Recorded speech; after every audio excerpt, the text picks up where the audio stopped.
Welcome to the first 40 Sports Show with the Goon Squad. Black Thor, Icewater, and yours truly, Puma, going straight to the playoffs. And Black, I'm going to get your eye test of the playoffs. I kept saying a couple months ago, Boston's going to be a dangerous team, and they seem to be handling Milwaukee with a little bit of ease. They're wearing Milwaukee down. Antetokounmpo, they're wearing him down. They are really missing Middleton with Milwaukee. Golden State's looking real good. Phoenix looked good last night, seeming to getting a handle on Dallas.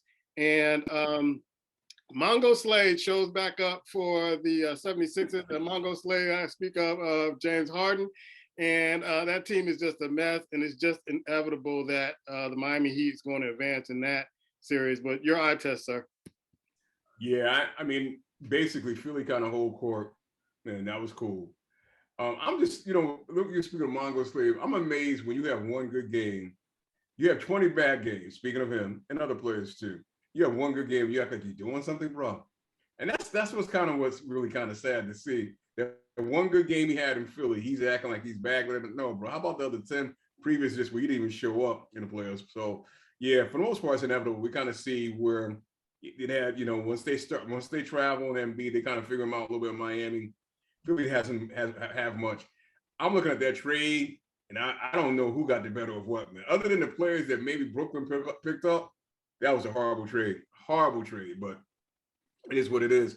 I'm looking at the Celtics, man, and I saw Monty Williams, and I like Monty. Ain't no way in the world Monty coach of the year, bro. That coach of the year goes to the cat in Boston, bro. What he did with that team in 1 year, turned around, got them to buy in, where they play defense, where they play like they've been there before. They're not afraid. They're not shy of the moment. They could be down by 14. They look like they play like they're down by 1. It's something about the Celtics, man, where you look at them, you go, they're ready. They're ready. Look at Al Horford, bro. A cast off. Al Horford saying, guess what? If you need me, I'm here. I can give it to you. I'll give it to you if you need me. And it's ironic. The last game, what's the name, talk some junk to him? Woke him up. Like, okay, I'm going to show you. Woke him up. Yeah. I'm going to show you a couple of things. You've been riding along, everything feeling nice, and everybody patting you on the back. I'm going to show you something. I've been around a little longer than you cats, so I'm going to show you what's really going on. And I was happy to see that, but I think Milwaukee, like you said, they're starting to wear down. It's something about them, to me, from the first game, they just haven't looked the same. And I know Buffalo's made some changes, but it's not necessarily the changes. Mentally, Milwaukee is not the same team that they were in game 1. Drew Holiday, they're just not, for whatever reason, they just can't seem to kind of get that luster back. And they kind of just relying on now the Greek freak, and that's not going to be enough, bro. That's not going to be enough. And I even started to wonder now if Middleton was still, if even he was there, would they have enough to take Boston? Boston is playing some serious good basketball, and their will. And that's a word you don't usually hear that much. You come there because, and I thought when Michael Jordan played, Michael Jordan won a lot of games on will alone, bro. Just will. And right now, I haven't seen this in a long time. Boston is doing some things on pure will. It's just extremely gutting some stuff out, and they're winning. I know Golden State, won the other night, Memphis. I'm not impressed, but again, they just don't look like they're together. I think they're going to get there because I don't trust Phoenix at this point. So I think they're going to make it to the finals. And I wouldn't have said that 2 months ago because Phoenix to me just doesn't seem like they're up for the task. And I mean, they should not be playing around with Dallas. I just don't see why they're playing around. So I'm thinking Golden State is going to get there. Phoenix, to me, they put a little too much stock in the CP3. He'll give you a game. He's going to go away for 2 games. Give you a game, go away for 2 games. So I look at Phoenix and I'm like, I'm not sure they're going to get there, but I think they're going to clash with Golden State. And I think Golden State will win that series. So if I had to kind of pick now and I make my adjustment, because I did have Milwaukee and Phoenix probably going to face, I'm going to take Boston and Golden State, bro. I think when it's all said and done, they're going to make their way to the finals and going to play each other. And I'll take Boston right now winning the series. Oh, wow. All right, Ice, give me your eye test, man. There's a lot of things going on in the NBA playoffs. I'm pretty much enjoying it. And all the new stars that are coming out and the teams that are fighting for a position to be number 1. Yeah, well, you look at it, things are moving around. Dallas is realizing, or hopefully they're realizing that, as much as you love Luka Doncic, you just got to have him. You have to have more. I mean, Golden State is like up and down. They're not, as Black Thor said, they're not playing the greatest basketball, but they're doing enough. And with that being said, Luka is going to have to lose a little weight and going to have to play some defense, bro. If they want to advance, and they're going to have to get some people to play with him. Memphis, let me go back to Golden State and Memphis. But Memphis, I think part of it is with Ja being out, it's a major issue for them. They don't have just enough to get it done. Again, I will say Golden State is not shooting the ball real well, so they're making it happen there. But then flipping it with Phoenix and Dallas, again, I will say Luka does still have to lose weight. He got to know how to play some defense. And Phoenix, the one thing about them is I'm not sure how far they'll go, but Monty Williams is doing that old school connect like the Bulls did when he's stocking them vets on there, man. You know, I told you before about Crowder, right? You got what's your boy, big boy McGee, right? Yeah, so it's just, you're like, what they're not doing anything super special. I mean, Crowder's hitting that jumper, but they're doing enough. They're doing enough, and the team, you're sitting there going like, man, how are we gonna figure this stuff out? But they're doing enough to get it done. And that's going to help them down the line if they go and continue to move on and they make it to the conference finals. It would be interesting to see that what they can do if they had to play Golden State. But they might have a chance at that because they've been there before. And I just like Monty Williams, man. Monty Williams, ever since the pandemic and when they won the bubble and they went undefeated and still didn't make the playoffs, he just kind of had them going ever since. And guys respect him. I like what he's doing. And we'll see what happens from that standpoint. Miami, Philadelphia, you talk about James Harden. James Harden has one game. Well, Miami, I think Spoelstra and Jimmy Butler must have a makeup meeting. Because if Jimmy Butler wasn't on the same page, Jimmy Butler wasn't feeling good, he could destroy that squad. Yeah, he could. I think Spoelstra probably had to eat a little crow. Jimmy did too. Because you make Jimmy mad. Jimmy do like he did, he'll do like he did in Chicago. You say something, he like, oh, you put me on the bench, I'll still get my check. Jimmy don't care. Jimmy said, my 42 million is secure. If you want to play some other people, play them other people. I'm good. I'm right here. Y'all need a drink? Y'all want a soft drink? Y'all want me to roll the balls out? What you need? Jimmy is like, he don't care. So you got to work with Jimmy. And Jimmy, when he wants, he's on. But losing Lowry a little bit, but having Oladipo come back.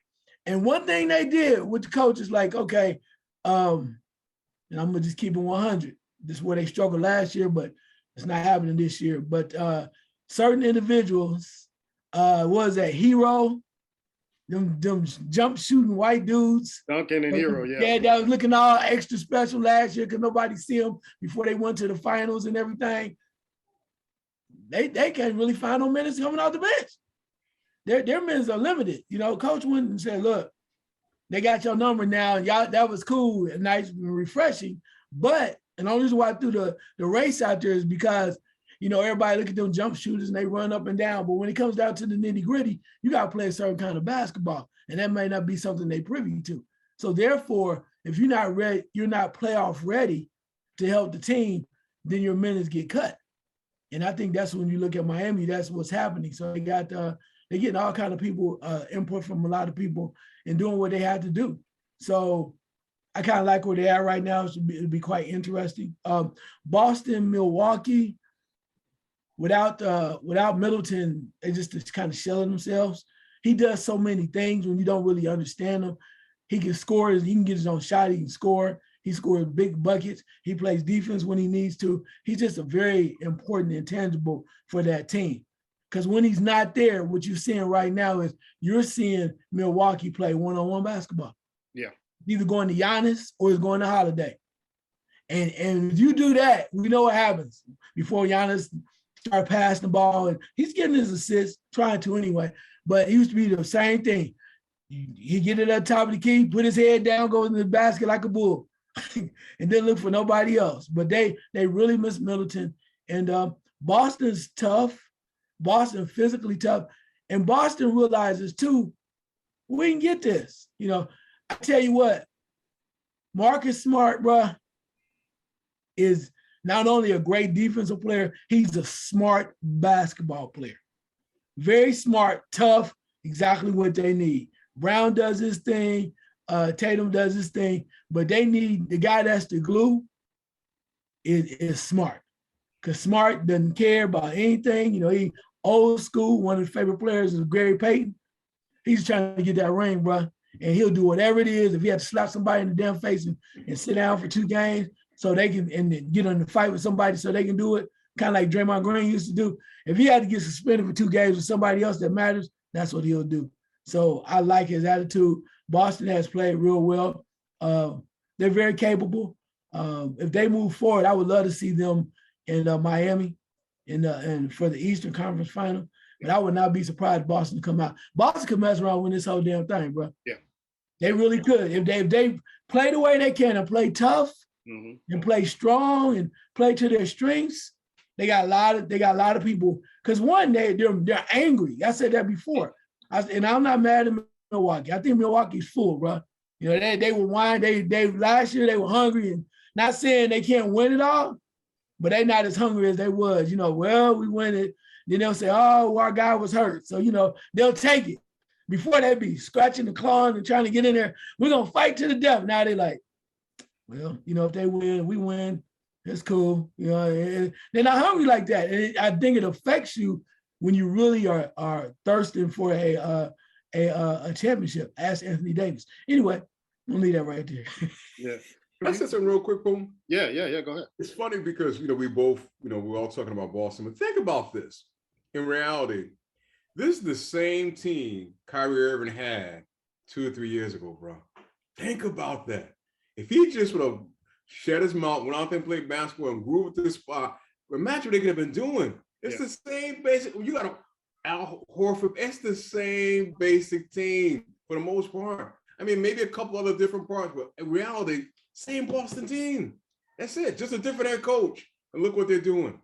Yeah, I think the coaching does help a little bit, though. Oh, amazingly, yeah. Because I'm telling you, you know, when you look at Al Horford, a lot of people just see Al Horford. They don't know Al Horford's story. Yeah. If you really know, Al Horford's a baller. He always has been. He may not excite you all the time on the sheet, but he's a tough dude. He like a West Unseld tough, that type stuff where people don't understand.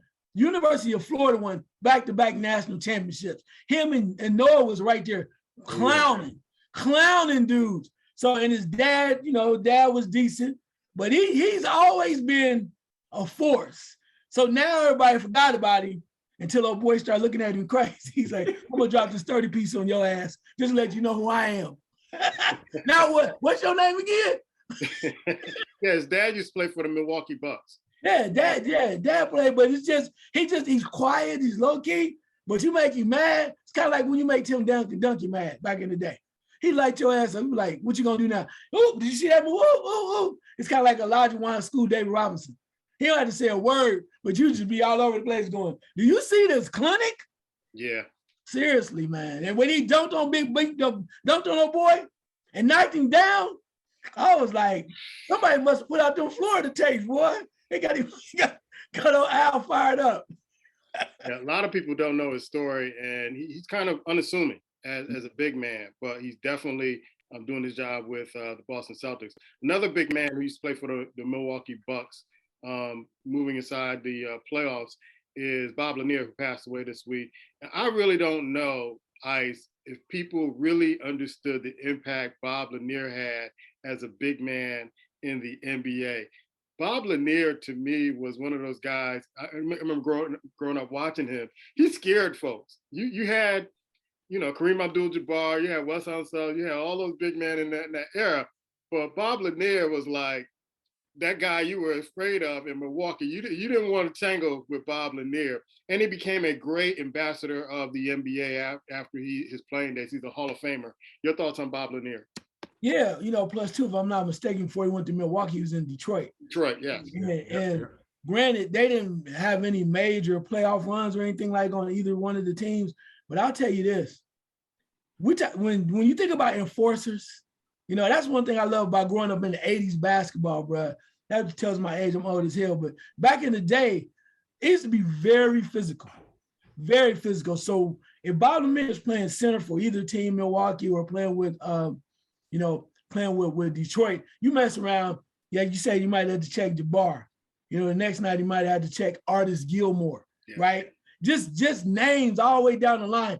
But what they knew, each time that they came through there, he wasn't the greatest athlete. He could shoot. He had a nice little inside-outside game. He had his own little wasn't a sky hook. It was a nice little hook.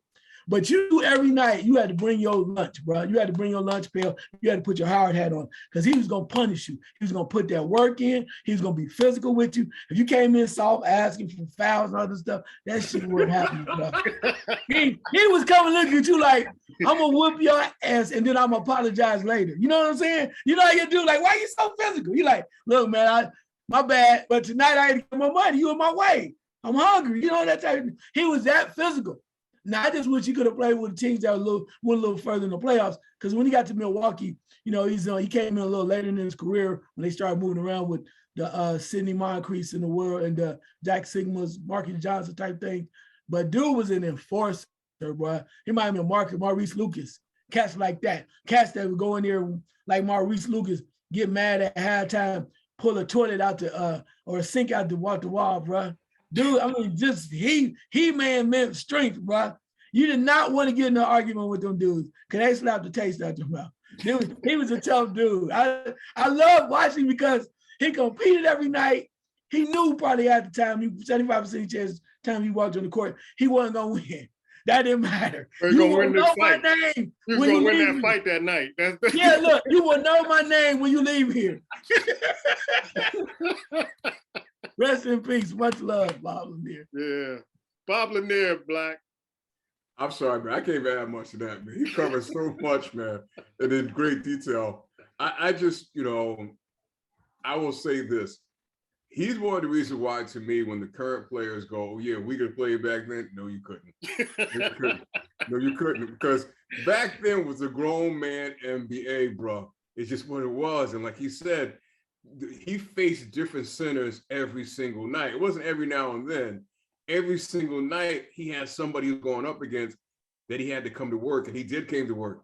And like you said, just to look at him, I'm not going in that hole. I'm not going in there, bro. You still out there. The coach may call that play, but guess what? You're going to do totally different. You're not going in there. And that's when the NBA would have this physicality. So some of these, you know, newer players and some of the newer fans, to me, if you go back and just watch tapes of Bob Lanier, and then forget the Michael Jordan, LeBron, all that stuff. Forget all that. Go back and watch some of the names, Artis Gilmore, Wes Unseld, these cats, what they did on a nightly basis. And we forget sometimes his name doesn't pop up. He may not have been as physical, but just as graceful. Moses Malone. Some of these cats, bro, you go back and look at how they played basketball and tell me that these cats now find if these 3 points were made it back, they wouldn't have made it onto the court. It just, you know, and I love Stephen Curry as much as anybody. But how long would it have been before he came off the screen and Bob Lanier would have been right there ready to check him? Game over. Game over. It's over. That's why it's over. Yeah, I hear I don't even get in those debates whether these guys could play with the old NBA because they use their 6 fouls. They use I got 6 fouls. Yes. And all this flagrant 1, flagrant 2. I got one good one I'm gonna give you that's gonna shut you down. You know, it was no, I'm gonna get 3 or 4 shots in a row. No, you getting laid out after that second shot. You're getting laid out. It's gonna break your rhythm up. You ain't gonna be your jumper may not be as high. You ain't running as fast. You know, they're gonna lay you out. And so when I see those debates, I'm like, those are obviously people who live in this generation who did not see basketball. Go back on YouTube and watch some of those games. Hey. Those games go back on YouTube and watch some of those games in the 70s and the 80s. Hey. It was like, and I was gonna mention this in the playoffs when we were talking about the playoffs. The playoffs to me growing up was always a fight. It was a fight to see who was the last team standing.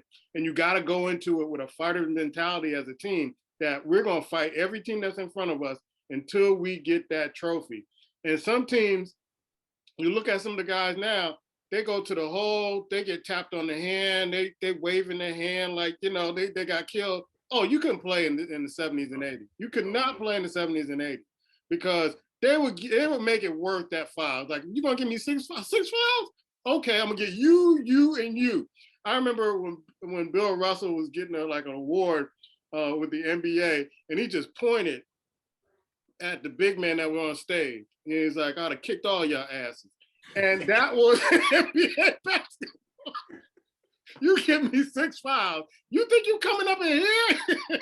Oh no. There's a reason why that guy got 11 championships, man. It was a fight every night. So, you know, peaceful journey will not be forgotten. I remember, like I said, as a fan, just watching, because I followed the 76ers and watching them go up against Carwell Jones and Daryl Dawkins and them big dudes. I mean, it was a fight. It was a fight to get through the playoffs in the East. So like said, it was a lot of physical basketball back there. There's a reason that in Boston, they had something called the no layup rule. Yep. If you come to the rack on a fast break, you thought you was wide open, they was clotheslining you every freaking time. There was a rule called, used to call it the Jordan rules. In the Boston Garden, they had called the no layup rule. You thinking you flying all by yourself? ML Carr comes to mind. Oh my God. And they would get up and they would never apologize, bro. Never. No. And I mean, that's how bad, that's what we grew up watching. It's amazing now. Like I said, this flagrant one flagrant. Don't get me wrong, it's tough, but the physicality, and they kill me. A lot of these shots, these 3-point shots would not be going in because by the second or third quarter, you wouldn't be shooting them. You wouldn't be out there shooting them. It's just that simple. It's like, it's amazing. But yeah, the Bob, like you said, rest in peace, bro. I love what he did when the game finished. Basically how he was an ambassador for the league, man. That you can never take away from him, man. That cat was just awesome, man. But it's funny when we think of centers, his names very seldom pop up, but that doesn't mean he didn't put the work in. He put more than. I don't think he was 7 feet, and you had centers in the league that weren't 7 feet. 7 feet was like a rarity in the NBA. But these guys were like 6'10", 6'11", 6'9", and they were handling that center position, playing against some of the great centers in that era. Sad note, Adrian Payne, former Michigan State standout, at 31, loses his life. He was trying to interfere in a domestic violence dispute with some friends, and you know, these things kind of happen. I always remember my dad used to say, is like, you know, when you see a couple sometimes and they're going through that, you might want to kind of just, you know, let the authorities take over because anything can happen. I believe that Adrian Payne was from Dayton, Ohio. Yes, he was. Okay, so I'm gonna hold off on you and go to Black on this particular story about Adrian Payne losing his life at 31. Yeah, man, it's interesting when you say what your dad said to you, because I've always heard this about police officers. One of the dangerous calls to get. Yeah. Not a bank robbery. When they call it's a domestic dispute at a home, that's the one that kind of basically have their heels in the back of the neck, because you don't know what you're walking into. Sad to see, you don't know how crazy it's gonna be. And it's like, you think he was doing something valiant, he was trying to help out, and it cost him his life, bro. It cost him his life, and that's sad. I mean, that situation is mirrored around the country numerous times. So another one goes away way too early. Rest in peace, my bro. Ice, Dayton Zone. And when I heard that, I'm like, I know Ice probably had some dealings with this man. So I'm gonna give you the floor, bro. Yeah, this was really a top-notch kid coming out of high school, went to a school, small-time school. He transferred to called Dayton Jefferson in Division I-4. They won the state championship, and that's what made Izzo, you know, really lose his mind over him. Had to have him in Michigan State, and he went up there and did his thing. But pretty decent kid. I mean, sometimes might have had a little trouble here and there, but, you know, it was like most kids. But overall, he's a pretty stand-up guy. Just when I heard it, first thing I thought about was, because I guess Jerry Sullinger, you know, they were teammates on a high school basketball AAU team called All Ohio, right? And they played together for years on that circuit. And he mentioned out, you know, why I just heard about my guy. One thing that really gets to me is, I mean, any loss of life is really horrible. He's only 31 years old. You mentioned that he played in the league for a minute, then he went overseas. Did pretty well over there, had probably a decent amount of money. Had a young son, I think he was like 4 years old. They had like a heart condition or something. They were trying to get him together. But that night in particular, when they were called to the domestic dispute, I guess supposedly he and his girlfriend were going over to befriend the lady that of the guy that actually shot him. So they were going over there just to kind of support her, right? And they're outside the house. and they're just out there, whatever. And the young man supposedly that did the shooting pulls up in the car with his father now. His dad's in the car.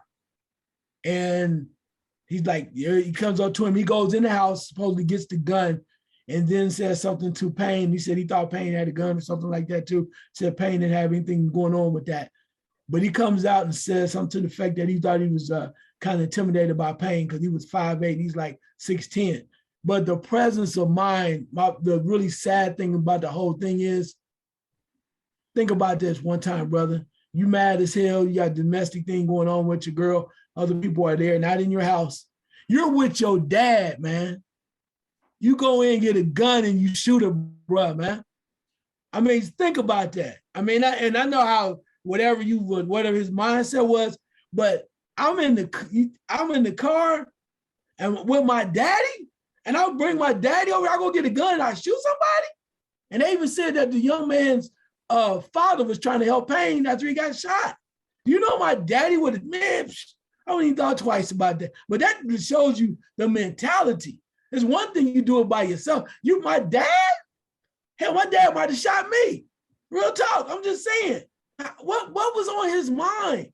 It was senseless. So senseless. And it just hurts to the bottom of the heart. 31 years old, we killing each other over something that you feel threatened. Man, call a damn, oh man.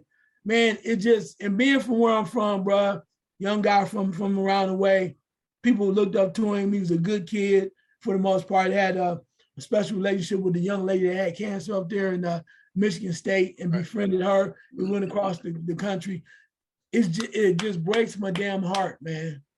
You know, it's not like the gang banging, you trying to help somebody, and we just, our young folks feeling some kind of way that they got to go out and do something like that. It's just like, now the rest is everybody, so many lives have changed, and that dude gonna spend the rest of his life in prison. Shameful, man. Just it's bad, man. Yeah. Peace to his family, prayers, and warm healing energy to his family, his friends. But I know I was watching Draymond Green just imploring all Michigan State grads, teammates, and stuff to support in any way they can to his young son and his family. But this is just senseless, and we gotta do better. We gotta do better.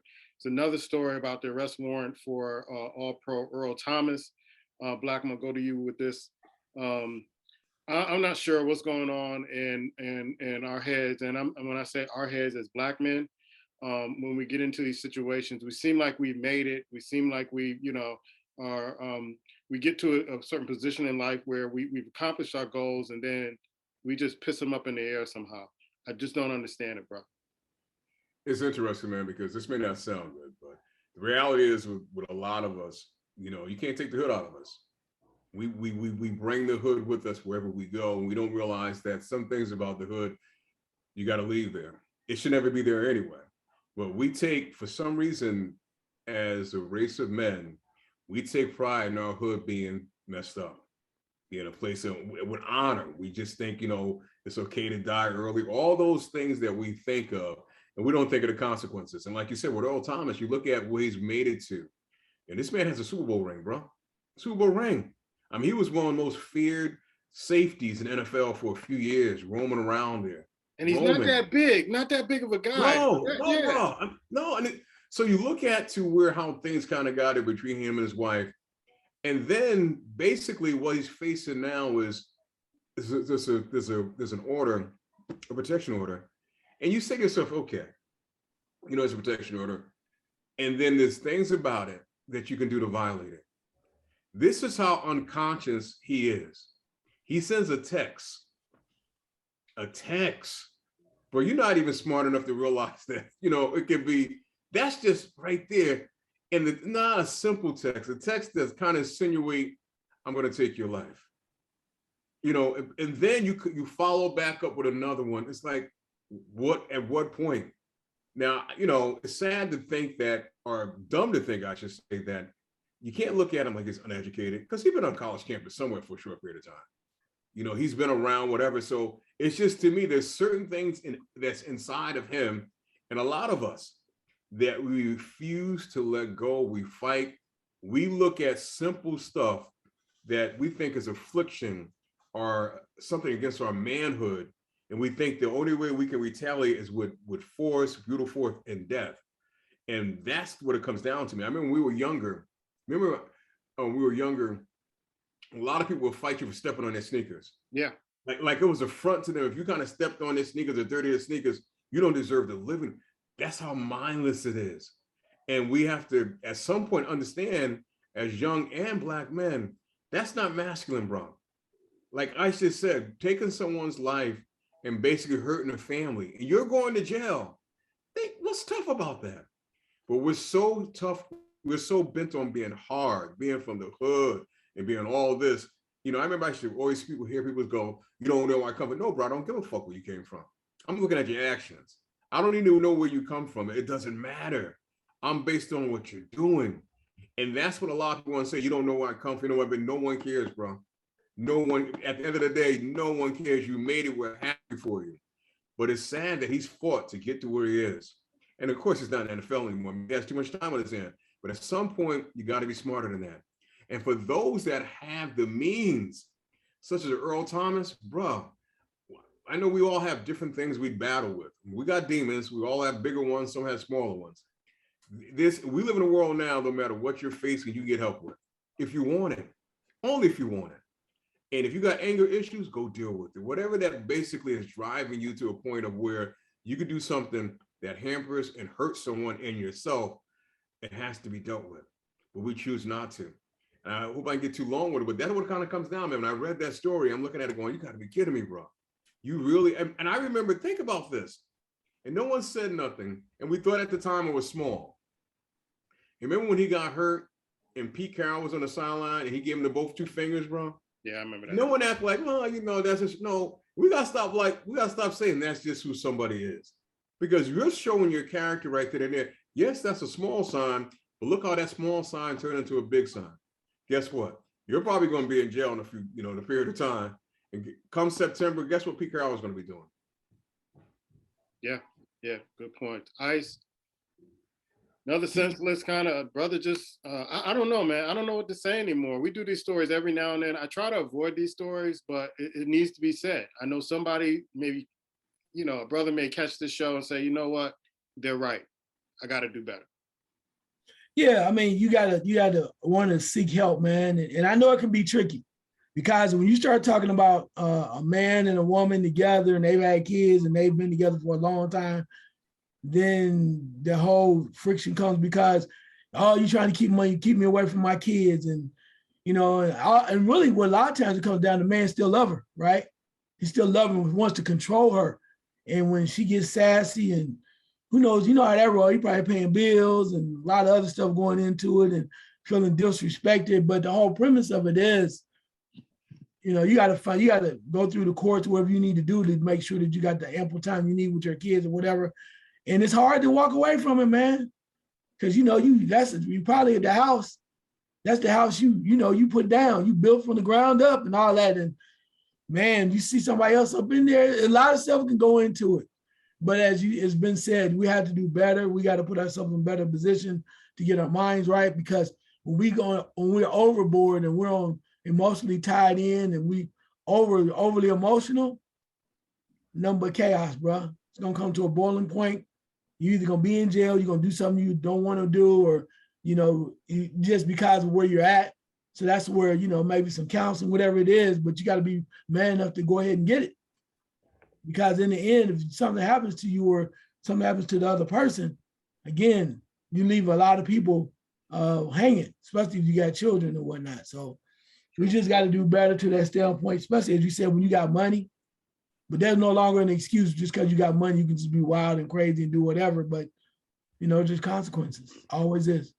Yeah, and I work with men who had anger management issues and ran some groups and things of that sort. And one of the things I would always say to these men, and sometimes I think we have to remind ourselves sometimes that, sometimes life get complicated. Sometimes you just need to take a step back. You need to just take a step back, get away from the situation, think things through. Find somebody, a mentor, somebody that can talk talk to you and bring you down, because the more you think about the anger and what somebody did to you, the more you're going to be starting getting to the point where you want to do something to retaliate. But sometimes you just need to step away from the situation, get away from the whole situation, and just say, okay, let me just kind of just think things clearly and think about the pros and cons of your action or possible action. And that usually, if you take some time to do that, your the cons will outweigh some of the things that you want to, or you feel like you want to do out of anger. And you'll start looking at, if I handle it better, that's my pros. That's my pros. I need to go back to my pros, and so that I don't lose my life, I don't take somebody else's life, I don't hurt anybody else in the process. And some of us never get to that point. It's only after the fact when we get to that point. So hopefully, I'm not sure what's going to happen in this situation. An arrest warrant is out. I haven't heard that he got caught or anything, but this is a tight situation. And brothers, learn the lesson. I mean, we need to help each other out, and there are places that you can call, people you can call to get some help. Speaking of some of the tempers and things flaring, Black, is the NBA or the fans are just out of control? I'm thinking that they should have some kind of contract when you buy your tickets to say, this is the code of conduct. Maybe they do have it and we don't read it as fans. But, you know, the reason why I'm saying this is because Chris Paul, his mom, goes to a game, watch her son on Mother's Day, and you got a fan going after the mom. I know how we all feel about our moms. So what should the NBA do about this, man? I'm gonna give you a flip side in this. I'm gonna leave Ice to kind of roll with that. I'm gonna give you a little flip side, because here's what I caught with this. If I'm making 40 some odd $1 million a year, my mother's up in a luxury box. Yes. My wife is up in a luxury box. Yes. My kids are up in a luxury box. But you know you're traveling if you go into another auditorium, you know you're traveling to hostile territory, bro. You don't put your wife, and now not only that, like I heard Shaq said, when his family traveled and came to games, he had bodyguards with them. You had no one around them, bro. You can't pay for 2 seats. And Shaq said personally, he said, I told my bodyguards, anybody touch my kids, my wife, touch them up. Touch them up. Simple as that. And here's even beyond that. They said the guy touched his mother and pushed his wife. That motherfucker should be arrested, minimum. Yeah. Minimum. Now, here's the point. Here's a key point. Did he touch her or she touched him?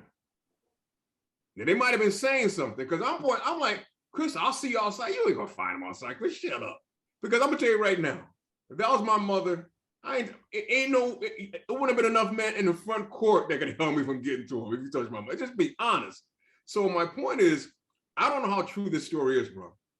I don't, but I will say this. The NBA wants to make money. The NBA is not going to sit around and think about you traveling with your family, your kids, bro. Because realistically, for a Mother's Day, your mom and your wife shouldn't have been there watching you lose anyway. They shouldn't have been there. I'm being honest. You've been playing in the league for 20-some odd years. It ain't your first time playing in the NBA, bro. That's what you treat your wife and family to, watch you play basketball? Seriously, you should have took your mom out to brunch that morning, let her be at home. You got the big screen, you watch it at home. I don't understand it. You know stuff that's going on in the NBA. So I'm not saying what the fan did or could have done was correct, but we got to think, bro. Think. Why are you going? That's like going into the Lions den and putting your family exposed. What could you do when you're out in the court? You know at some point they're going to say something. I don't care if they're right behind the bench. If you care that much about, I've seen Tom Brady's wife all the time. Have you ever seen her in the stands? Never seen her in the stands. Never seen her in the stands, bro. Yeah. So I'm like, you mean to tell me they wouldn't allow you to put up in a luxury box? Or you just too cheap to pay for it? So sometimes I want to look at both sides of the coin. And that's the side I look at, bro. So I don't know if he touched her or not, but if he did, that's an assault. And you tell me the worst you can get for that is get kicked out? I don't get that, bro. I don't. So to me, I'm not seeing this full-sided. But as far as I'm concerned about the NBA, no, bro. They got security guards there. They're handling the situation, and sometimes you can't keep blaming the organization. You gotta start looking at the individual. Simple as that.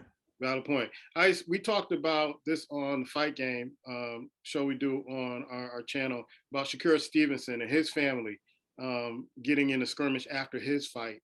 And you gave a great solution to how that could be handled in the future. But what do you think about the situation with the fans out of control in the NBA? Because this is not the first incident. It probably won't be the last incident where this happens. Yeah, I kind of agree with what Black Thor mentioned about the fact about putting them in a luxury box, right?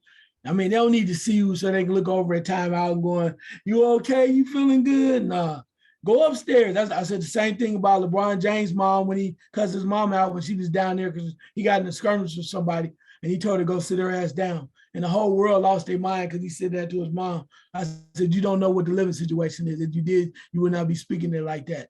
But the whole point of it is, why, as you said, why are you down there? I think the fan, they were trying to hug one of the people and then they pushed another. You don't need that, because if you know that happened and the player is really tough like that, you're gonna have some people use the goons to beat that dude up. He was young, probably drunk, but why put your family in that situation? Especially as you mentioned, away. You got luxury boxes or a separate little area where they can put them up there. You can get pizza for the kids, whatever the hell you got going on. Just do that, man. I mean, there's no reason for you to, what you trying to be on TV and whatever, let the Jack Nicholsons or whatever buy the damn tickets down there low. You need to be upstairs, man. Be safe, focus on the game. But, you doing like that, thinking everything is cool. And there's some crazies out there too, bro. So why put your family in that situation? So I thought it was pretty crazy and sad. But Chris, come on, man. All them damn State Farm commercials. You probably can put them in the State Farm box. Yeah, but yeah, you know what I'm saying? You know they got a box. You know they got a box. I will say this though, to double back what I said about the NBA, because I was thinking about this when Ice was talking. And I don't say whatever they would go to this, but in NASCAR, they have sections that's family only. Because kids shouldn't be involved in watching these games anyway with these people drinking. In that area, you have to have kids in that area. You bring your kids. No one's allowed to drink in that area. It's family. It's like big sections, and it's all dedicated to families. No alcohol, no nothing. And the NBA may want to consider, because even if, let's say, it wasn't his family, but some other kids coming at 8 years old, you got people swearing, all this stuff. And it's not the ideal place for families to go watch. It could be the same thing with football. But I remember, taking my son to a NASCAR race, and I'm looking at that, and I'm going, and we were sitting there, and I'm thinking, this is years ago. I'm going back like over 10 years ago. And I'm saying to myself, this is ideal, because you come in with a minor, and basically they ain't got to work with no around you drinking, they swearing, it's family oriented. So that might be something, that can kind of alleviate. But outside that, I don't know it's gonna be done. Yeah, they got, like you said, if they don't do that, then they got to go back to the suites, because the suites make sense. You got to worry about that. They're all secluded by themselves. Usually great seats in those suites. You get to see all of the action. I don't know why people feel compelled to be that close to the game.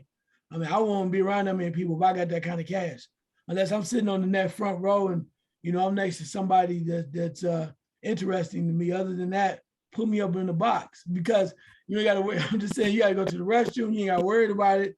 Everything you need is right there. It's kind of like watching baseball. I've been a couple of times in some nice parks where you go to the baseball game, you get to sit in the luxury box. It's the most beautiful thing. So you got privacy. I don't know, maybe Chris Paul will get it, or maybe feel like he doesn't have to do that. But Chris Paul, bruh, they got the State Farm box over there somewhere.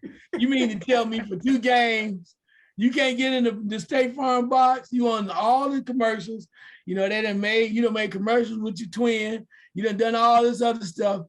And you cannot get in the damn State Farm box? Come on, Chris Paul. Damn. So hopefully these families and these players will get smart enough to protect their families a little bit more.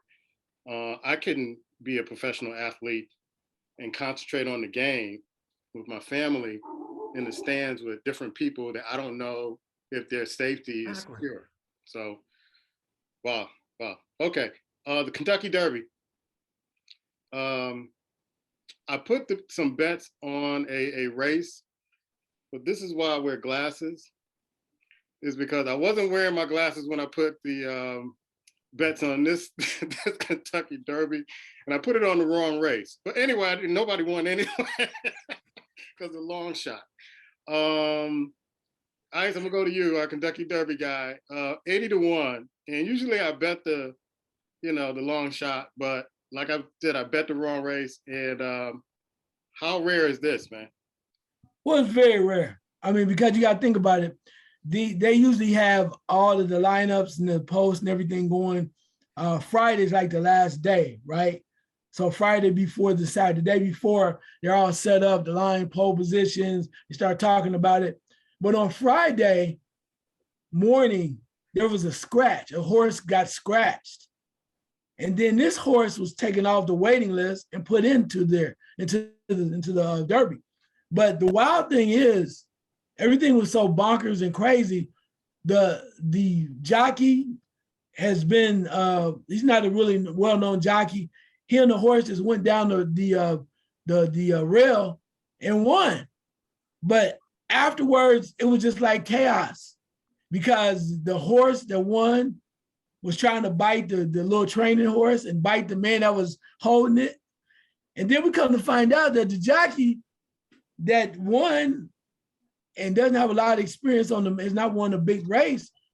He's been suspended 4 times for inappropriate riding procedure. So horse racing can't win. They just got off the death of a horse that won that supposedly was on some kind of narcotic, whatever they own, some type of medicine, some steroid or whatever, and it died right after the same year that it wins, after they suspended and its owner. And now you come back thinking everything's good, 80-1 shot, great. Now we find out the horse he's riding is crazy as hell, has some issues. And the man that was riding had issues because he's been suspended 4 times for riding recklessly. It's like, damn, we got a little criminal element going, no matter what you do. You want to make a nice story out of it. 80-1, people are going crazy. But I'm going to say this as I get off this real quick. 80-1, everybody's like, oh my God. I told Puma, the only people that hit that damn 80-1 is the relatives of the jockey and somebody that was working in the stable. Nobody else know about that. People usually don't do the 80-1 because you think there was a last minute substitution. Who the hell gonna bet on that? Who's gonna bet on that? So nobody won. It was a day of upsets, couple boxing, UFC losses. Everything went crazy and 80-1 shot hit. So it was not a good day for favorites. Black, I don't know if you were watching the race or heard about it, but it seems suspicious to me, man. I'm gonna say something to you, Puma, man. It's 2 years in a row, man. You've been crying after the Kentucky Derby with your money. So next year, do me a favor, bro. I'm not betting. No. You're gonna bet. I'm saying how you're gonna bet. What you're gonna do is put your money in an envelope and send it to me. Oh, I'm gonna give you the same return you've been getting back the past couple years. Actually, that's not true because he only got returned last year if he would listen. I could swear I read a story, and maybe you guys are familiar with this. They were saying there was one horse. I don't know if the horse that won, but it was one of the horses that in the Kentucky that was owned by, or the group that owns the horse was a bunch of sisters got together, and they own some horses that are running. And I can't remember the name. I'm sorry, I couldn't remember. I was surprised and happy to hear that. That was cool. Yeah, a lot of people don't know the history of the Derby. Like the first 5 winners of the Kentucky Derby were African American. A lot of people don't know that. And then of course they forced them out, got rid of them when they started making money. They removed us, our people, from the Derby, particularly as jockeys. And see, what they don't realize back in the day, we were our folks were like, like out in the field with the horses, training them and riding them and everything. So even to the point where they were, staying in the barn with the horses. So our jockeys knew the horses, right? And that's where they had a great connection. But then after a while, they just took away from them. So they're slowly but surely trying to come back to show, I guess, that they're not racist, as they want to be seen deemed racist by letting us in a little bit. But yeah, we were the originators of the first winners of the Derby, man, the first 5. Matter of fact, one of the guys that worked with this horse to calm the horse down, the only guy who could calm the horse down was the brother who worked with this particular horse. Yeah. So yeah, he was able to calm it down because I was hearing, I didn't see the race when it happened, but one of my buddies was on the phone with me and he was like, man, this horse is going crazy. Yeah. He's going crazy. And a brother came in and calmed the horse down. Let's go with the Major League Baseball report with Icewater. Yeah, baseball. Where the wings at? Anyway, Next week, baby. there you go. Major League Baseball, AL East. The Yankees are still in first place, up on Tampa by 4.5 games. In the Central, in the American League, Minnesota leads the White Sox by 2.5 games. In the West, in the American League, the LA Angels are in first place. Ohtani and the crew and Trout. They just had a young man throw a no-hitter the other day. They're on fire. So watch out for those Angels. They lead Houston by 1 game. Y'all love or hate Dusty Baker. Dusty's still in there, baby. Still waiting for the playoffs. Bang on some more trash cans. Anyway, moving over to the NL East. The New York Mets are in first place. They have 3 teams trailing them behind them in second place that are 7 games back. But the Mets are looking real good, discarding some old veterans like they needed to, playing real good baseball. In the Central and the National League, Milwaukee's up on St. Louis by 2.5 games. Interesting there. In the West, the Cash Money Dodgers are still in first place, leading that division over San Diego by 1 game, and San Francisco Giants by 2. Just craziness in baseball. Reds have won a couple games, so they're not so bad after all. But baseball's heating up a little bit, starting to see some good pitching, and people are still starting to watch. It's going to pick up a little bit. We still got a long way to go. But there are certain players in there in the league that we'll come up with a list maybe next week or two to watch out for, that make sure you turn your TV on for. It'll make for worthwhile television. And we need to talk about the Cincinnati Reds, because it's almost like I don't know what's going on with them. Did they just give away all their players? I mean, they're the worst team in the league right now, and you would think that Cincinnati would, be producing at a point where they wouldn't be in the situation that they're in. Yeah, well, they had a fire still, so they got rid of. They had a nice pitcher. I think one of the pitchers went over to out to the West Coast. They had a nice other free agent player that they let go as well, and then they just kind of went bare bones. Perhaps one of their better players is a pitcher by the name of Hunter Green.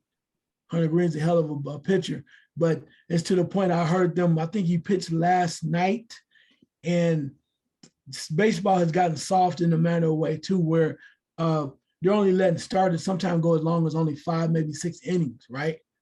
And then they were talking about the Reds had like 7 pitchers in the bullpen, but they didn't know they have anybody available because they've been pitching a lot because the Reds have been getting up a lot of runs.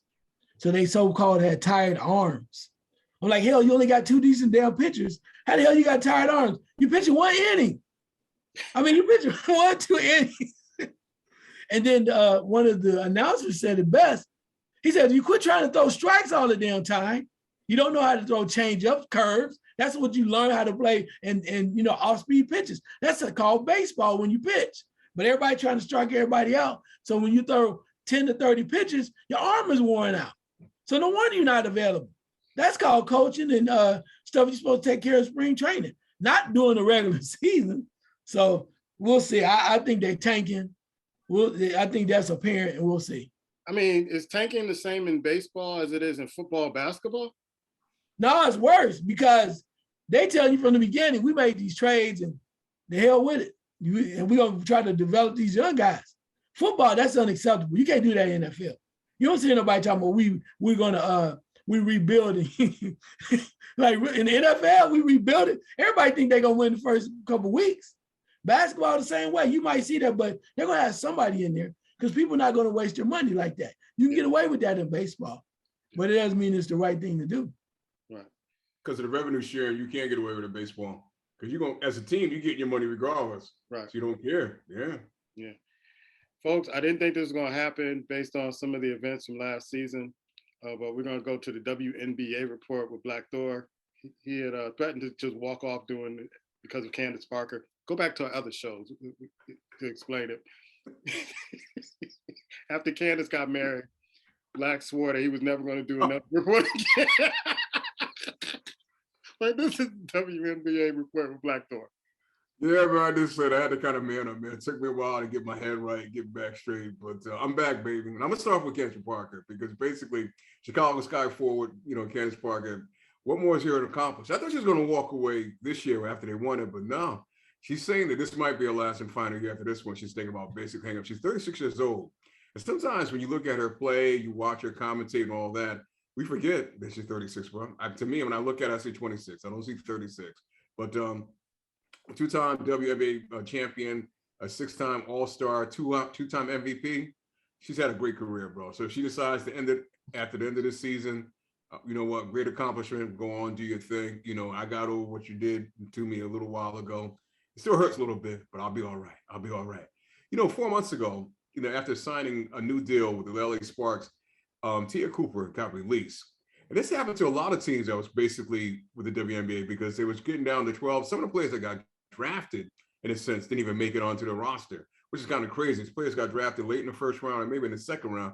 They didn't even lace up. They got cut. And it's like, wow, what's going on? So it's interesting when you think about they can pay a coach, one coach in the WNBA, $1 million a year, and you can't carry a player making maybe $700,000 or probably less than that. Something's going on wrong with the WNBA. It's the first time in a while in the offseason that the WNBA kind of stayed in the headlines and kind of kept itself out front. Maybe not in some great areas, but one of the reasons I kind of stayed out front, Liz Gabbage, left Vegas Aces, moved to the Los Angeles Sparks. This is going to be interesting because I don't see how her and the coach are going to get along, bro. I just don't see this. I think they're going to kind of bump heads. If she bumped heads, I'm speaking of the coach of LA Sparks.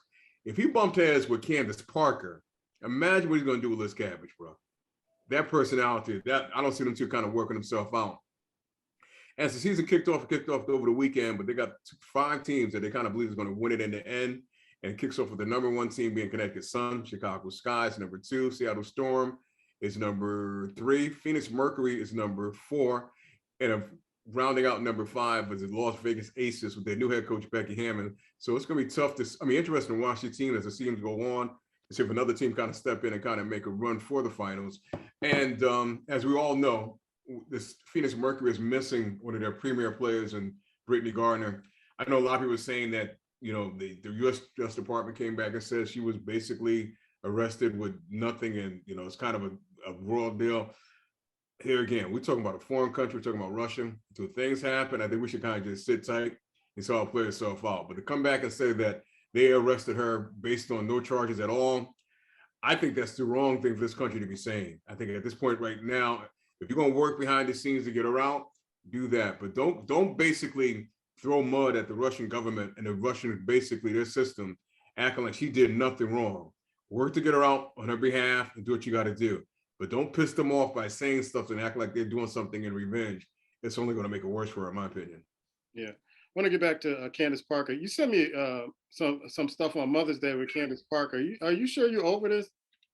Yes, so I wanted to kind of show you guys basically, that what I found to be interesting, and we all, we do things, but she basically put some pictures of her and her new baby and her wife, and her daughter is only 13 years old. And I'm not taking a shot, but if you look at the picture of her daughter, man, she's made up. She don't look 13 years old, bro. Not at all. So I'm kind of looking at that. I'm going like, okay, what's going on here? We all raise our kids differently. But yeah, I'm done with it, bro. I mean, I had to come to terms with it, come to grips. You may get a story from her from time to time, whatever the case may be. I'm rooting for her.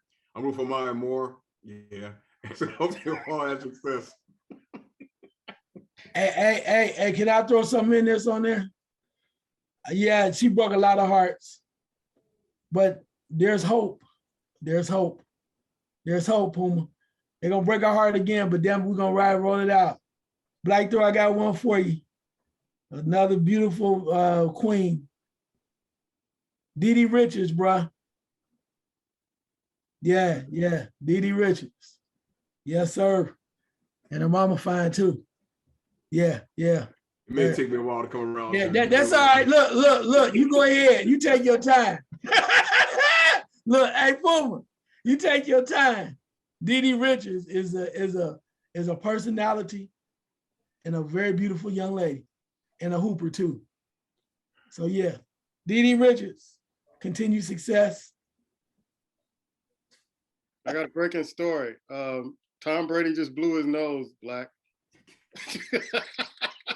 Let's go into this story, man, because everybody's talking about it. Tom Brady signs a contract with Fox, $30+ million a year after his playing days are over. I was saying to you, before we started, bro, I think Fox basically, this is kind of like basically, sometimes, you're with a woman for a long period of time. She breaks up with you.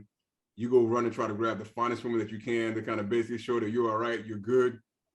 I think this is what Fox did with Tom Brady, realistically. I think they looked at themselves losing Joe Buck and Troy Aikman and said, you know what? And they realized these other networks are stashing up personalities. And right now, Fox, when it comes down to NFL football commentating, there is no more personalities there, bro. Their covers are basically empty. There's nothing in there. So what can we do to kind of secure and kind of get ourselves back in the picture and make a splash? We get Tom Brady. And we'll basically get him to commentate now after game. Now, I said to you earlier, Tom Brady, great quarterback, is what he is. I'm not sure Tom Brady has a personality. I'm not sure he's going to be able to basically pull it for 3 hours talking about football, because when you listen to him talk, Tom Brady's been stuck in the Patriots way for so long. Everything he says is basically it's like middle of the road. He never comes out and just be himself. Now, with that being said, I said this to you as well. Even though Tony Romo, Joe Buck, all these guys have made more money, Tony Romo to me is the exception, because Tony Romo basically has found a way to heighten the game with his knowledge, his view, and basically make you want to kind of watch, and his personality. I mean, I'm pretty sure there's many people that didn't like Tony Romo as a quarterback, love him as a commentator. But again, even with that being said, I don't think if Tony Romo was playing, if the Jets was playing, let's just say the Jets were playing maybe Detroit, and they both was 0-12 of the season, you're not tuning in to watch that game because Tony Romo was doing it. And that's the same thing about Tom Brady. You can put him up there on every single game. If the game stinks, who cares who's commentating? So that's what it is. Now, to me, if you say you want to put him up there to give his opinion, but again, if he's going to be low, dragging out, I just don't understand it. And I'll throw these two names out, man. Remember, for years, they tried to make Joe Montana a personality. Never happened. Dan Marino, another one. Never happened. It's more than just being able to see it. People take for granted, even with what we do out here, we make it look easy. And those guys make it look easy. Can he do that? And I'm not sure. You got time to get him ready, but I'm not sure. I'm just not sure he can pull that off. And at some point, the luster, if he can't, just some sitting in the booth with the tie on and talking, it's not going to cut it. This is your boy Tom. After his playing career is over, he's going into the booth with Fox. Yeah, well, I mean, the first year, everything will be glamorous, right? It's shiny little red package. He'll get away with some things. And I think the key for him on that, and I'm not sure, like you said, we don't know what his football IQ is like off the field, right? I mean, it's one thing to be a quarterback and play quarterback. It's like trying to be an NBA coach, and then you're a player. Sometimes it just doesn't transfer over. But I think the key for him, if he's going to be successful, his partner, whoever his partner is going to have to really be knowledgeable and really be able to deliver and cover in a number of ways, just in case he's not that personality that they're looking for. But for the first year, maybe two, it's Tom Brady. I mean, what? He probably has stories out the yin yang about, he could tell that just go on and on for a long time. So, but it's Tom. So the luster of it, the first couple of years, maybe, doesn't work out. I'll be like, you know what? It's all good. I did it because you want me to do it and I'm going to bounce. So he signed for a long-term contract, but all contracts can be broken. They're negotiable. I see him doing it for a couple of years to see if it works. If it doesn't, you're going to find something else to do. Yeah, this would be interesting. Booker McFarland, you could just see the disgust on his face. And he basically said, which Black had said before, Tom don't want to be at home with that family. It took him a month, and he's like, you know what? I'm going to play football. I'm going to do anything but stay home with the wife and kids. And so, there it is. I've been saying it, baby. Questions from the squad. Ice? Yeah, I wanted to see if you guys saw this. I was going to talk about it in my last second shot, but I want to get it out there. You see a few players jumping off the PGA Tour in golf, going over to Saudi Arabia and different places, trying to jump on this new league. One in particular that's doing this or is doing it, jumping over is Phil Mickelson. And one thing that really caught my attention, we didn't talk about this before, but at one point, Phil Mickelson was probably, they said he was earning like, at one point, he was bringing like in winnings like $40 million a year, right? When he was really on point. But now they're saying that Phil Mickelson must be some big time gambler, man. Because they're reporting that through these certain reports that Phil Mickelson lost $40 million in 4 years, bro. $10 million a year in gambling. And I'm like, the great Phil Mickelson lefty. What y'all think about that? Black? Yeah, I saw that, man. That's a lot of money losing gambling, bro. That's a lot. I mean, that's beyond addiction. That right there is beyond addiction to where, I mean, realistically, I remember they used to have that show where you do an intervention. His people need to do a serious intervention, man, because at that point, it's almost like the people that you know are taking advantage of you. They kind of know, they kind of set your pulling you because that's a lot of money, man. That's crazy. And you see, like his golf, to me, his golf game has fallen off over the years, probably because he spent more time trying to make money. And wow, man, I mean, I know there's been many stories with other athletes losing their money, but $40 million in 4 years of gambling. What were you betting on? Squirrels gathering nuts? I mean, what was you really? Any and everything? That's sad, bro. I mean, that right there, that has to hurt. And I don't, it's funny to me how that came out and didn't get any tread. Didn't get any tread. It just came out and like it dropped in the water and kind of like floated away. And like you said earlier, Puma, they want to talk about, are they missing LeBron and you know, in the NBA? No, we need to talk about this cat because he needs some help, bro. Phil Mickelson needs some help, man. Ain't nowhere in the world that no one kind of basically makes that out to be an issue and tries to help this cat out, because that's beyond sad. Is this the same golfer who got suspended not too long ago, and from the PGA Ice?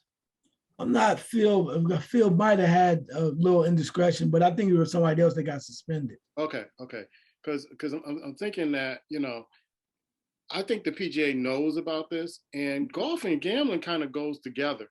And if you're not really careful, you can lose your shirt, because a lot of people, if you're on the golf course, business is being kind of discussed on the golf course. Business deals are being kind of, you know, dealt with on the golf course, and the gambling happens. Think about Michael Jordan back in the day. He was doing all the gambling. He was doing it on the golf course. He was doing it in other places. So it just seems like golfing and betting, being out there in that green grass with nobody can really hear you, kind of what you're doing and what you're saying, seems to go hand in hand. And I think, you know, it is an addiction. It is a problem. And so I think the PGA knew about this. And yeah, I'm surprised that they're not. No, I'm not surprised that they're not really kind of going on the story. But if it was somebody of a certain hue, this would be a big time story. If it was Tiger Woods, it'd be a big time story. Bam. I mean, all over. They'll be reporting on it. They'll be talking to experts from gambling, you know, facilities and all that other stuff. But this is a big deal. And a lot of these golfers are probably going where the money is, and Saudi Arabia has a lot of money. So, your thoughts? Yeah, when I heard $40 million in 4 years, I'm like, Black, what the hell was you betting on? I mean, was you betting on horse racing? Was you betting on football? I mean, blackjack? I want to know what he was betting on. Double or nothing. You could have come hollered at me, because I could at least got you a little something turned back on. Damn, I mean, I'm sitting there going like, wow, $40 million in 4 years, man. So, you know, Saudi Arabia, they've having some issues over there, but they're like throwing that money around like it's candy. And he's one of the first people like, the hell with the PGA, I gotta go get me some more money. Yeah. So he's over there. They've already warned him, but not breaking ties with them, because they've been having, the other league is having conflicting tournaments. So, but that's a lot of money, bro. $40 million in 4 years. Like you said, but this lefty and Phil, he get along with it. It's kind of like, and I ain't trying to put them all on the same boat, but you know, if it's the duck and it's quacking, it's a duck, and you know, that old adage. Like when Fuzzy Zeller said what he said about Tiger and the you know, winner's dinner. and all that funny, just making him funny. And he's old now, like anybody else. You know, they let people get away with what they love to get away with, and they don't put shine a light on it. But oh well, I guess that's his money, but he does need help. Yeah, I can see it getting, the debt getting increased, like double or nothing. I can hit this shot, double or nothing. You know, I can see it increasing. $40 million, $10 million a year. You know, sometimes I love you, but you go off the rails, bro. You ain't losing $10 million a year on a golf course, bro. You betting on some college basketball. Yeah, I mean, it's an addiction. You could bet on the golf course. You could bet college basketball, football. Bro, yeah.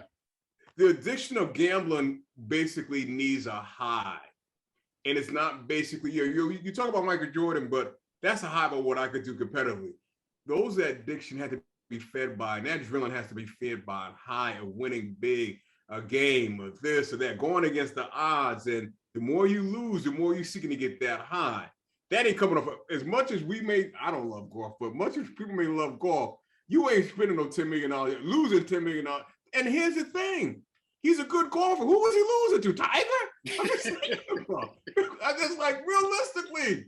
So that's what I'm trying to say. I mean, he was out there doing some serious waging on some things, bro. Serious waging. I mean, probably online. He was just out there really just throwing his money out there, bro. And I mean, that's not golf course. That's way beyond golf course, bro. Way beyond. And he's probably betting other big gamblers such as himself, people that have the dough, that are they're making fun of him because they know he's a loser. I work with guys that gamble like that, and people love to play cards with him because they know they can take him down, bro. So no, his problem is not golf with the golf. No, that ain't it. And then in Las Vegas, I know Ice knows about this. I've never been, but the casinos out there, it's like you get comped for a lot of stuff, so they bring you in to spend a lot of money. Were they comping with the town for $10 million? Hey man, let me tell you, when them guys like that, they got private interests. Yeah, everything is private. That's why Charles Barkley and Jordan got on Tiger. He's coming through the front door to regular entrance. What the hell are you thinking, bro? You got all this money, you don't know about the back entrance? He's like, you don't know nothing about being sneaky and being a player. But Phil Mickelson, I don't know. I mean, one thing I want to do is call Floyd Mayweather. Because what Floyd did recently, Floyd showed, one thing about Floyd, he might be crazy and wild, but Floyd showed his ticket that he bet money against Canelo Alvarez. He had a winning ticket. So he bet like $150,000 to win $450. And he won. Bad payday. He won. So Phil, you might want to change up the people you're hanging with. Because Floyd got that money to throw around like that. Black, your question. I sent you guys an article, man, of it took 5 WNBA players. One from the Sparks, Atuma K. They took Brianna Stewart. They took the lady from Seattle Storm. I can't think of her name right now. A couple other players. And they put them in bathing suits. And they airbrushed the shit out of them. They just did. They made them look like characters. And they're going to put on the cover of Sports Illustrated. And the WNBA women are thinking it's something great. Maybe I'm missing this. I wanted to get you guys' reaction because to me, I don't get this. I just don't get it. Ice. It's kind of hard because I see it from two sides. I know it sounds like they're trying to do the whole femininity thing, but then again, that stops because some of the women that they know that are gay, they have them out there in the suits, and it's like maybe they're trying to do the equal type thing. You know what I'm saying? These are women who want you to see them as women, and maybe they're just doing it from that way, and that's the only way I can see it.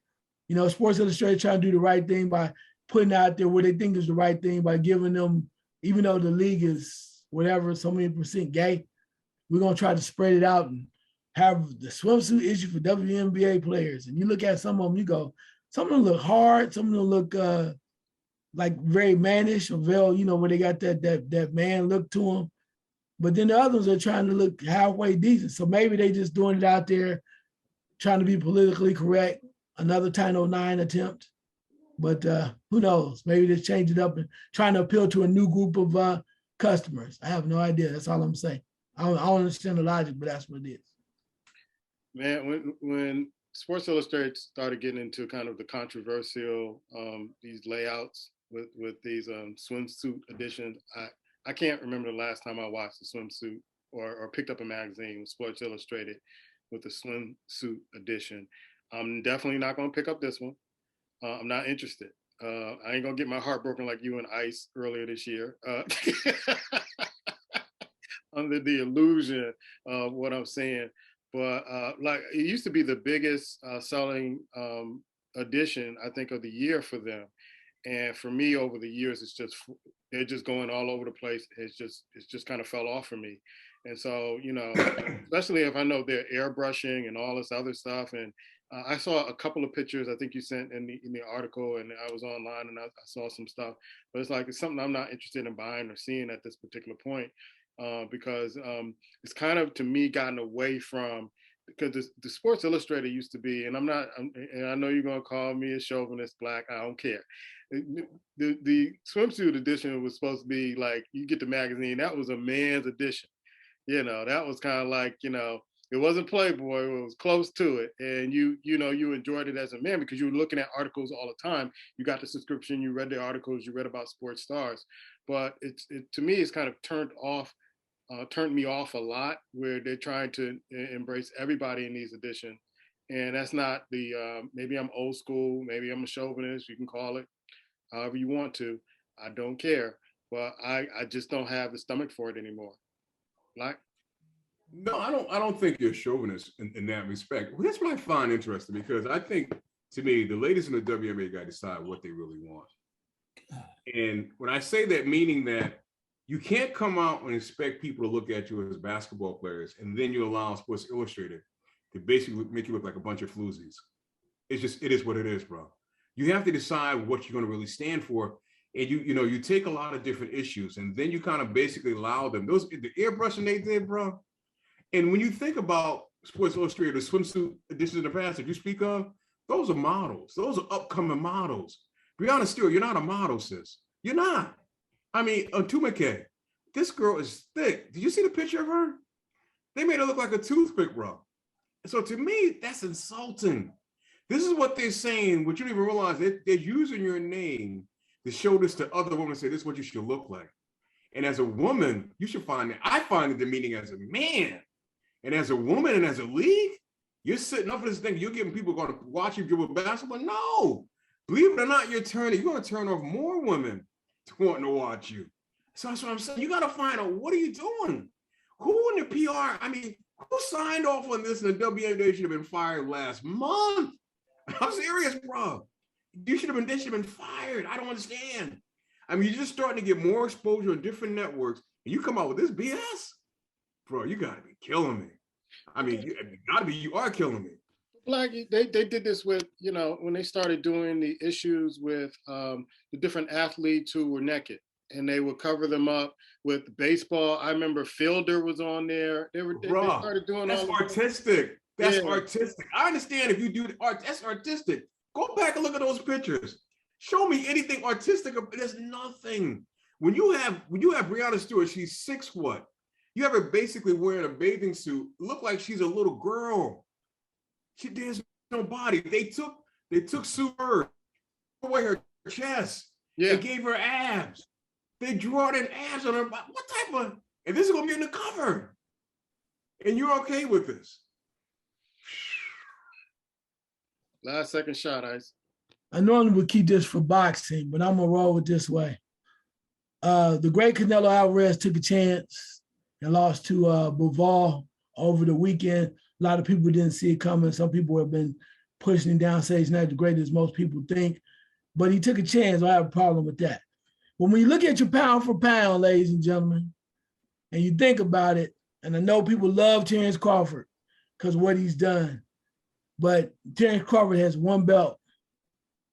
Errol Spence Jr. has 3. How the hell could a dude with three and 1 is what? There's 2, still 2 missing. So some people just need to give them the love. Tyson Fury, Terrence Crawford is great, but Errol Spence Jr. and some other people. You should give them their love, man, and quit letting the people that just because they've been in the ring tell you what you should understand and see. They don't always know it all. You got to understand and have some common sense when it comes down to what you're seeing and what you understand. Because when things happen and they don't get it right, then you're the one looking like, well, I thought such and such said that. Just because you play something don't make you an expert on it. I'm just saying. All right. Black?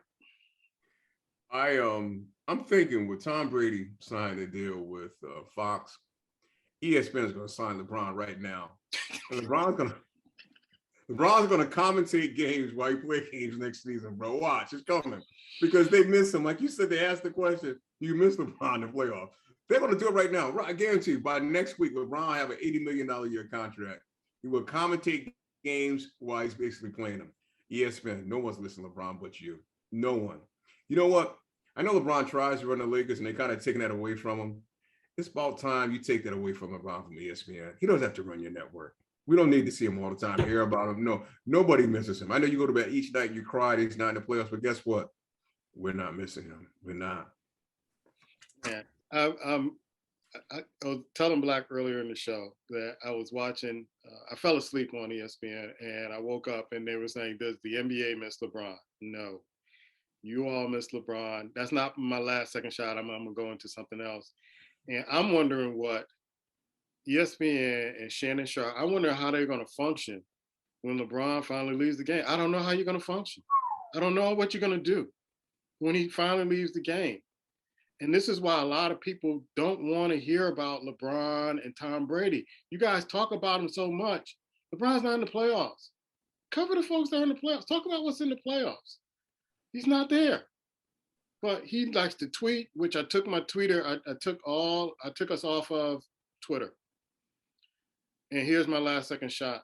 It goes along with what Icewater said about folks on Twitter and Canelo Alvarez.